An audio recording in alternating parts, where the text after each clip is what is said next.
So Planet Earth 3 is the latest series by BBC Earth, formerly the BBC Natural History Unit, and it's once again presented by and narrated by Sir David Attenborough. So the episode starts with an intro from David Attenborough about the series, set in the place where Charles Darwin came up with the theory of evolution, supposedly. I always thought that was the beagle, but you never know, might not be. And it's nice to see David Attenborough. We don't see him a lot on screen anymore, and apparently this is the last time we will see him on screen, so kind of just take what you can get. But it was a good way to start the series. And from there we move on to the African coast. So this episode is about coasts. It's basically anywhere along the margins between the land and the sea, rock pools, estuaries, you know, anywhere along there. That's kind of fair game for this episode. And we open up with Cape fur seals. And Cape fur seals were in the original Planet Earth, being hunted by great white sharks, which are also in this episode. Now, the stuff with the great white sharks in the original Planet Earth was probably one of the more memorable scenes. You see the great white sharks catching them and jumping in the water, and that 1 second strike. It was very iconic. It was very good. We don't get that here. However, we do get a lot of drone footage of the sharks. You see how fast they are in the water, which is pretty good.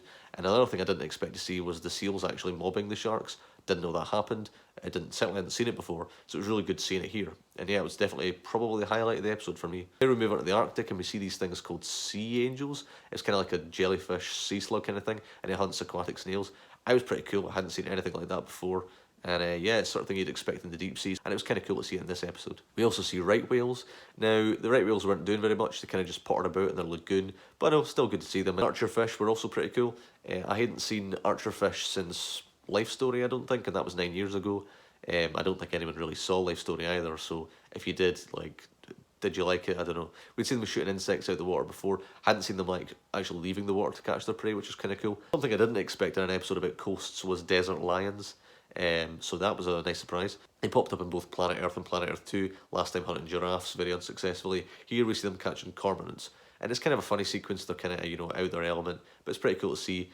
The garter snakes were also pretty cool. I didn't know that garter snakes like frequented the water. I didn't know they caught fish. So that was a nice surprise. And especially because they said that water was like 10 degrees colder than the outside, which was, it already looked pretty cold anyway. It's Canada. It's not exactly notorious for being warm. So that was a nice surprise. And that was a pretty good sequence. One of the more memorable sequences for me, definitely. The flamingos were probably the most harrowing bit of footage. They open up saying that flamingos are found here when no one else can breed. That's kind of flamingos' MO though. I mean, they live in salt lakes and everything. That's kind of what they do. But the sequence was pretty good. It's nice seeing the cute little chicks. And then it's pretty horrific when their homes get blown away. It's pretty horrible.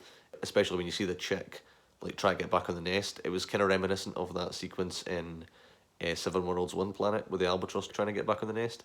It wasn't as harrowing as that, but it was still pretty good, and I was definitely like wanting that chick to get back on the nest. The last major bit of footage involves sea turtles on Rain Island, and we had seen that before in Life Story as well. The turtles nesting and then trying to get back down to the beach and get stuck in the rocks. But you kind of know the waves are going to kind of wash them out, but still, you know, it was still, you're still wanting them to get there, and it's a nice way to end the episode. The episode ends with the behind the scenes look, which isn't so much about the behind the scenes so much as the people that work with the turtles. Still nice to see, and I thought the part of the episode where they show footage of David Attenborough back in the 50s when he shot Zoo Quest on the same place with the hatchlings. It's interesting to think that those hatchlings might be the same turtles that we actually saw in this episode. I thought it was pretty cool. But yeah, this episode was pretty good. It was a good way to start the series. I think the sharks and the seals were the highlight for me, but the garter snakes, the lions were all pretty cool. There's a lot of stuff to like in here, and yeah, I look forward to the rest of the series, so hopefully see you there.